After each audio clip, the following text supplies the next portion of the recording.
Now, easily the best thing about both Jon Favreau and Dave Filoni is the fact that they really do respect Star Wars legends down to the core, and how they really are set out to really favor the hardcore fans, to really establish these wonderful tales to tell in both live action and animated material, both at home on Disney Plus, and eventually in theaters, of course, on top of that. This is Mike Zero. Subscribe if you're new, and like this video to see future Star Wars updates. I'm also on Twitter at Mike01. I thank you all so very much for the great and kind support, and without further ado, let's get right into exactly what's going on here.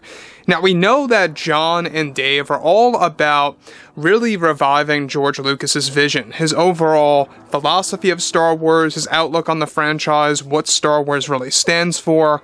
They want to keep that alive and well, and they really want to deliver something very special to the hardcore fans around the world.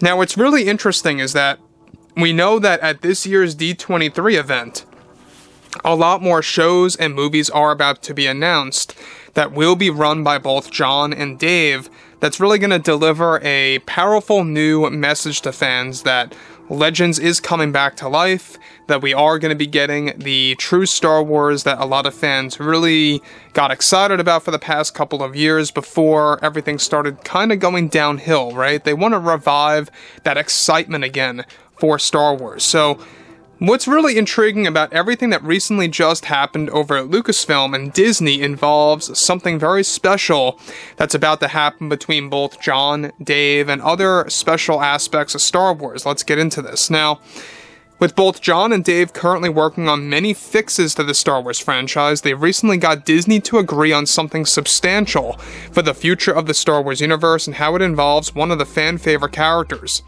Now, although Dave Filoni's movie is only in the notes phase as well as the storyboarding phase, his plan is to have a big story revolving around the Clone Wars that is set to bring back Anakin Skywalker portrayed by Hayden Christensen once again via ILM's new technology that will make Anakin appear just as he did in Revenge of the Sith with a couple of new tweaks and brand new designs. However, this time around, as far as his hairstyle goes and his uniform will be different. This is all a big plan right now by Disney that Bob Iger has agreed to, is that Hayden Christensen signed on for an expansive movie deal to portray himself both as Vader and Anakin on the big screen again for the Dave Filoni Star Wars movie that's going to eventually blossom into becoming an entirely new trilogy that's going to be treated as a new sequel trilogy in a sense. Now let me pause here for 1 second. Now the thing about this that I think is so very special about Star Wars is the fact that Dave Filoni wants to make sure that both the Skywalkers and the new characters are going to stay very relevant, not just on the big screen, but also at home on Disney Plus. This is exactly why Dave Filoni wanted to explore other past elements of Star Wars in the Ahsoka Tano series. We know that there is a very big element involving Darth Vader in there, and that Hayden was involved to a degree in the Ahsoka series. So there's a lot of things happening with that show. So not only did he sign on for a multi-show contract deal, he also signed on for this expansive movie deal to appear in and out of Dave Filoni's planned Star Wars trilogy. And again, Dave Filoni's movie is going to open up, it's going to serve as a gateway to becoming a brand new trilogy, where Disney is actually looking at this as their way of treating it as the true sequel trilogy in a sense. Even though it won't be called 7, 8, and 9, they will consider it a continuation of the Skywalker saga, since they do plan to have it showcase both Anakin and Luke heavily in these stories. So that's what's really exciting about this, is how the Ahsoka series is going to be like a setup to Dave Filoni's movies that's going to be very much based on Heir to the Empire and the entire Thrawn trilogy, so to speak. So there's that to look forward to. We also have a lot of other things to look forward to, is the fact that we also have Dave Filoni and Jon Favreau working on many ways to incorporate Darth Vader into the mix to arriving on the big screen again. Now, again, this is going to be done through flashbacks because it has to be. This is all going to be pre-Return of the Jedi stuff, pre-original trilogy stuff as well. And that's the most exciting elements of this. Now, moving to the next thing.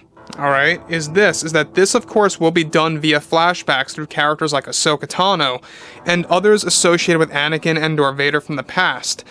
A big announcement involving Hayden's involvement in Dave Filoni's movies is already planned to be demonstrated in a new event provided by Disney later this year around November.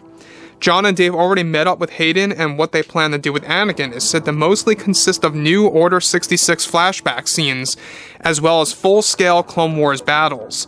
Dave Filoni's trilogy is said to mostly be based in a post-Return of the Jedi time. However, it will also be, of course, bringing fans back to the Clone Wars era, and we'll get a Godfather Part 2-esque treatment, where it goes back in time several times throughout the actual movie and or movies, where each film tells new tales about characters like Anakin and Obi-Wan as well as Vader.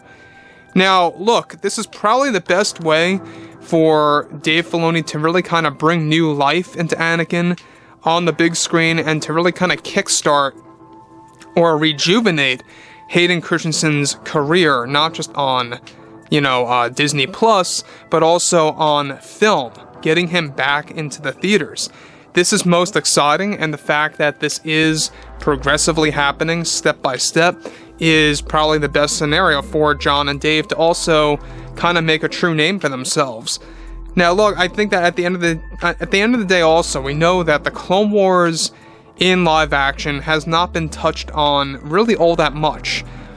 We know that during the Kenobi series, it touched on it very lightly, where you had both Anakin and Kenobi in a sparring session, training against each other in segments. And that's about all we really got. So basically, John and Dave, they want to go all out.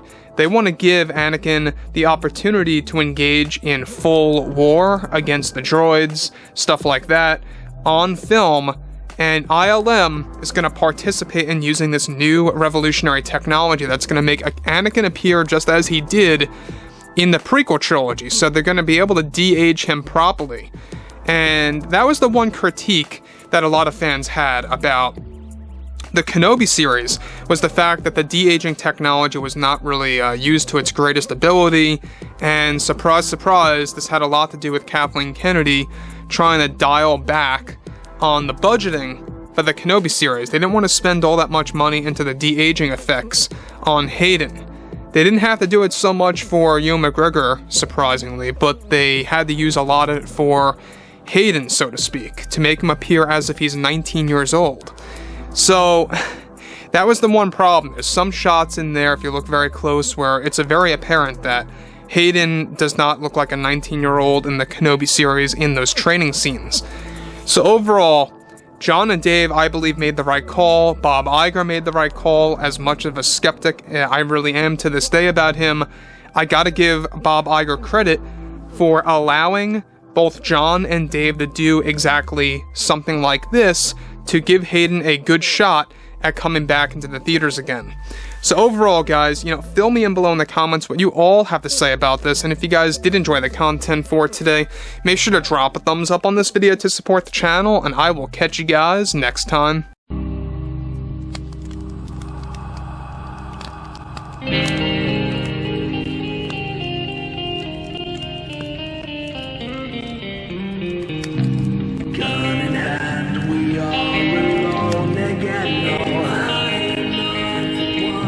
From night to moon, we hear them moans again. No.